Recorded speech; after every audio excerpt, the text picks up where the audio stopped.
Farafina Sénatolanta ɲɔgɔn kun bɛ ba tako bɛ saba nana 8e de finale ɲɔgɔn dan kun cɛra kunu tarata janvier kalo tile 30 san 2024 na Côte d'Ivoire jamana kan a donna jamana segi minnu bɛna u ni yɔrɔ ta quart de finale ɲɔgɔn danw na sinikɛnɛ juma février kalo nata tile 2 ni san 2024 na Nigeria ni Angola bɛ ɲɔgɔn sɔrɔ nɛgɛ ɲɛ 17 waati o don kelen juma don ni nɛgɛ ɲɛ 20 gosira RD Congo ni Guinée bɛ ɲɔgɔn sɔrɔ sibiri nata février kalo nata tile 3 san 2024 na ni nɛgɛ ɲɛ 17 dana gosira Buakekaw fɛ Mali ni Côte d'Ivoire jatigi bɛ ɲɔgɔn sɔrɔ kani quart de finale ɲɔgɔn dan laban bɛ tan o don kelen fana na ni nɛgɛ ɲɛ 20 dana gosira Cap Vert ni Afrique du Sud bɛ ɲɔgɔn sɔrɔ kan Côte d'Ivoire b'a fɛ ŋɔni saba quart de finale ɲɔgɔn dan ko kun kan Mali Sénatolantanaw y'a yira k'u b'a bila minɛ min kɔnɔ o de ye ka se ɲini Côte d'Ivoire ɲɛkɔrɔ a don Boubacar Kiki Kouyaté Mali Sénatolantana.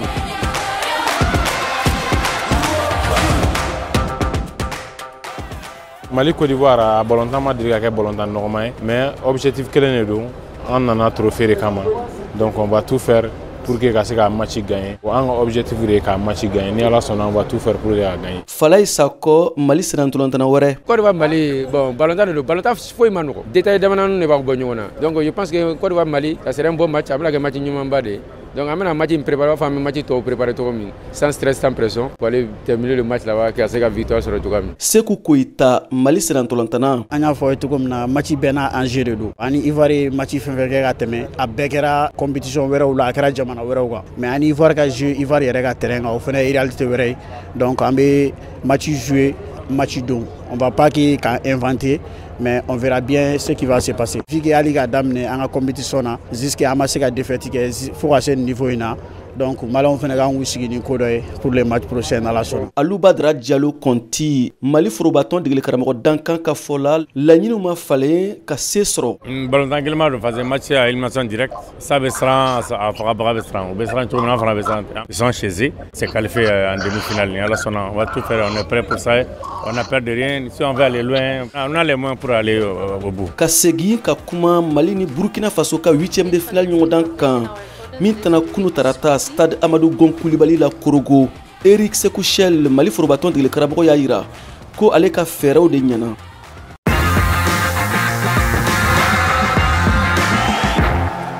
J'étudie les équipes en face, j'ai un système de jeu qui est... Mettons ɲini k'a dɔn n'aw ni min bɛ bɛn ntolantan dɔ de bɛ n bolo n bɛ to ka min bila sen kan tuma caman n bɛ yɛlɛmani dɔw don a la tuma dɔw la n'an b'o kɛ tuma min na n mago bɛ jɔ cɛden dɔw la jɔyɔrɔ kɛrɛnkɛrɛnnen dɔw la olu bɛ galabu kura di anw ka ntolantan ma o fɛɛrɛ de ɲalen filɛ an bolo tan koyi n'o tɛ n bɛ segin a kan ne ma foyi si wɛrɛ kɛ n b'u bilasira k'u kɔkɔrɔma don n bɛ t'u kɛrɛfɛ n b'u fo kura ye ani n bɛ segin n ka fɔlenkɔrɔw kan yɛrɛ damakɛɲɛ baara ani ɲɛtaga ɲinini. Sur ce que je dis depuis le début, humilité, travail, ambition. Kader Traoré VOA Togola Ouagadougou a bɛ kan kɛnɛ kan Côte d'Ivoire jamana kan a y'a yira ko Burkina Faso forobaton degeli karamɔgɔ fari fagara.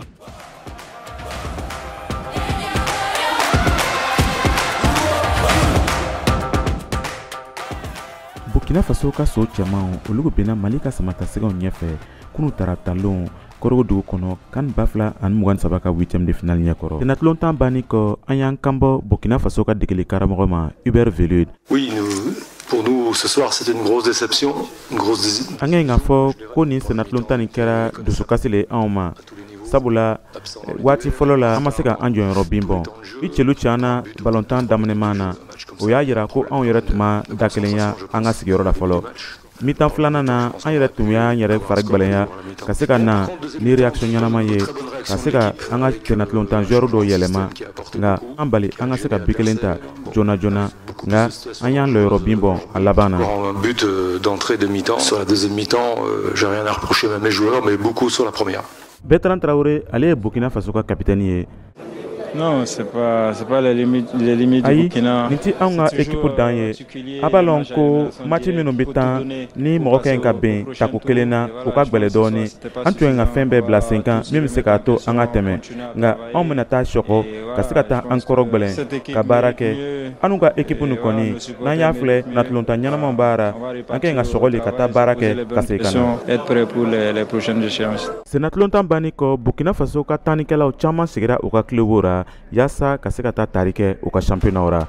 Nin tun ye Kader Traoré kumakan ye ka bɔ Korogo VOA Bambara o tɔgɔra. Ani ne yɛrɛ Siaka Traoré ka bɔ Korogo ka na Abidjan CAN kɛnɛ kan VOA Bambara tɔgɔ la. An lamɛnnen don VOA baraɲɔgɔn radio so Albayan kan CAN hukumu kɔnɔ a kan bɛ kunnafoniya kɛrɛnkɛrɛn wɛrɛ kɛnɛ kan.